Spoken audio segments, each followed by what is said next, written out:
Hello everybody, I'm going to present a work on matrix completion on graphs. It's a work I did with Sanketh, Vedula and Bronstein. Let's start by defining the problem. So the problem of matrix completion goes like this. There's a matrix and you have a bunch of entries and you're interested in recovering the full matrix from these entries. Here in this notation, X is the matrix to be recovered, M is the ground truth matrix, and S is the sampling matrix. We can encode the amount of agreement between our recovered matrix X and the measurements using this kind of objective term. The problem is that this matrix completion problem is underdetermined, and the way to cope with it is by introducing some kind of prior. For example, one of the most popular priors is to assume that the matrix has some low rank structure. And here we're trying to penalize the rank alongside this data term. But the problem with rank is that it's a hard objective to minimize. Rank is a non-convex objective, it's also discrete, so this makes it intractable. So this is the objective we want to minimize. It's a hard objective, so the way to approach it is, there are a couple of ways. One way is to use convex relaxation. Replace the rank with the nuclear norm. Nuclear norm is just the sum of singular values. Now you have a convex problem, and if you have enough measurements and these measurements were obtained in some specific way, then there are some nice guarantees that tell you that the minimizers of these two problems coincide. But usually in the real settings, you don't have that many measurements to satisfy the conditions of these guarantees. Another way is to explicitly parameterize the matrix as a product of two factors. Y and Z are narrow matrices such that their product will be low rank. Now you don't have a convex problem, but you also need to specify the rank in advance. A third alternative, it's called deep matrix factorization. It's a new technique. Here you parameterize the matrix X as a product of n factors. These factors don't have to be narrow, they can be full dimensional. And in principle, it looks like there's no reason why this product of matrices should be low rank. But recent works show that if you apply gradient descent to this objective, then somehow the dynamics of gradient descent induce an implicit regularization that guarantee that the matrix that you will obtain will be low rank. So in recent years, people have investigated this objective and have observed that when you apply gradient descent to this objective and you look at the dynamics, you see that these dynamics induce an implicit regularization. Specifically, Aurora et al. In 2019 showed that the evolution rate of the singular values satisfy this differential equation. So it depends on the depth somehow. Let's look at an example which I took from their paper. So here, for example, you have a rank 5 matrix and you parameterize it using just a single layer. You look at the evolution rates of the singular values, you see that they all evolve kind of at the same rate. But when you increase the depth, you see that there starts to form a gap between the large singular values and the smaller singular values. And as you increase the depth even more, the gap grows larger. And there are some singular values that are above some threshold, that once they are above some threshold, they converge exponentially fast, while those other singular values that are still below the threshold don't really converge at all. In some matrix completion problems, you have some underlying geometry that is usually encoded in the form of two graphs. There's a graph representing the relationship between rows and a graph representing the relationship between columns. And in this setting, you can think of the matrix X as some signal living on the product graph. Now, when you have this extra information, you can model your X as a band-limited signal on this product graph. This is a stronger regularization than just rank, because it both assumes that X is low rank, but also assumes something about the basis in which it is best to represent X. The assumption is that these two graphs are known. To explain what we mean by band-limited, let's say a few words about spectral graph theory. So this is a way to perform Fourier analysis on the graph. You can define a Laplacian matrix, analogous to the Euclidean Laplacian, and then you take the eigendecomposition of this Laplacian matrix, and the eigenfunctions, they correspond to harmonic functions, and the eigenvalues are like frequencies.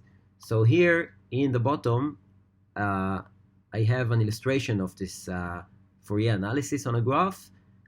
We drew the first eigenvector of the Laplacian across the graph. You see it's a constant eigenvector.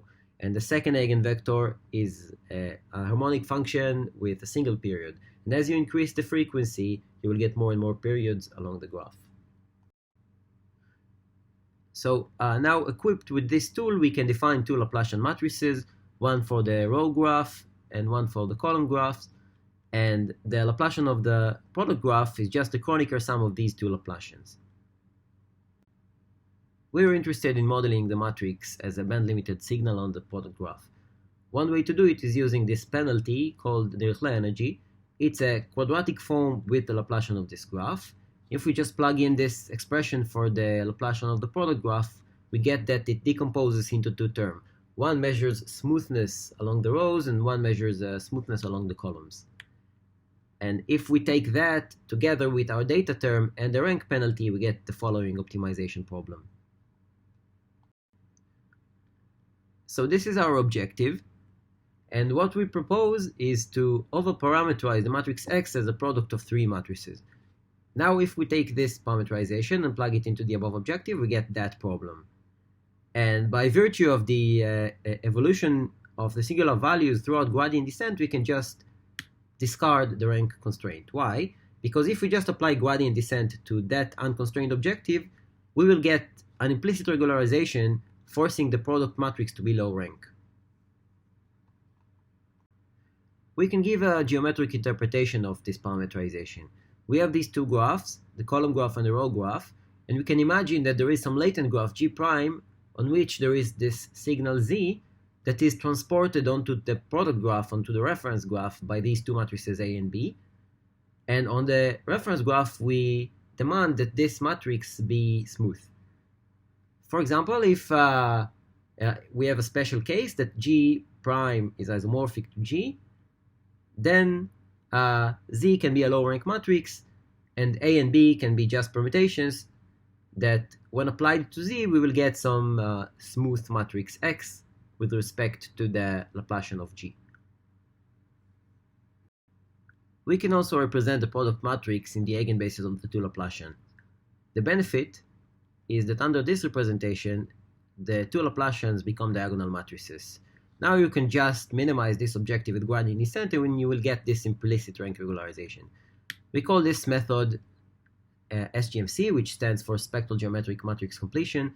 It's essentially a form of deep matrix factorization with some geometric regularization.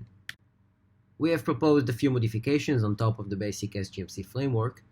One thing we've added is a more sophisticated data term in which we've plugged in two diagonal matrices in between the factors. These diagonal matrices act like spectral filters. We can control the bandwidth of these filters by choosing the number of elements along the diagonal.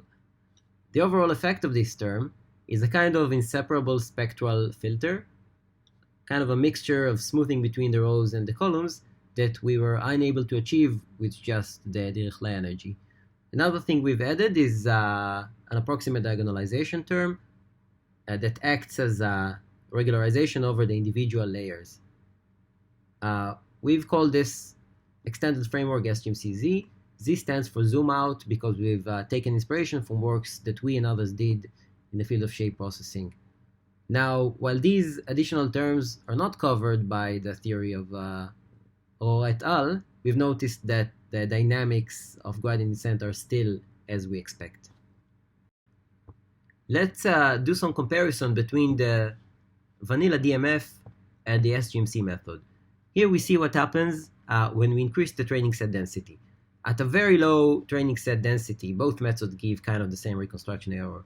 But as we increase the training set density, we see that the SGMC method is able to get much better reconstruction error than the plain DMF.